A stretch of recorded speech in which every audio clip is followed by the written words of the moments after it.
अम्बेडकर जयंती है। न केवल आज हम लोग इकट्ठे यहाँ मैनपुरी में हुए हैं, बल्कि देश में जगह जगह बाबा साहब भीमराव अम्बेडकर जी की जयंती मनाई जा रही है, उनको याद किया जा रहा है। और आज इसलिए भी याद कर रहे हैं कि दुनिया में सबसे बेहतरीन और सबसे अच्छा संविधान अगर किसी देश को मिला है तो भारत में बाबा साहब भीमराव अम्बेडकर जी ने दिया। जहाँ भारत रत्न और देश में उन्होंने जिस तरीके से समाज को समझा, जहाँ वो अर्थशास्त्री थे, वहीं समाज की जो बुराइयां हैं उनको भी वो समझते थे। दुनिया में कहीं जाति को लेकर के इतना भेदभाव नहीं होगा।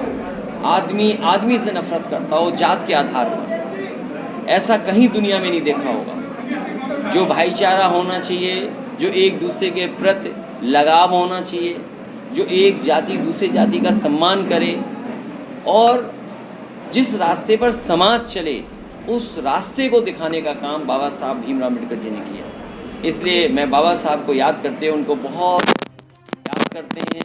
अपने सभी साथियों ने जो आज प्रार्थना पढ़ी है और संकल्प लिया है कि आने वाले समय में इस संविधान को बचाने के लिए हमें जो भी जनता के बीच में जन जागरण करना पड़ेगा, जन संदेश लेकर के जनता के बीच में जाना पड़ेगा।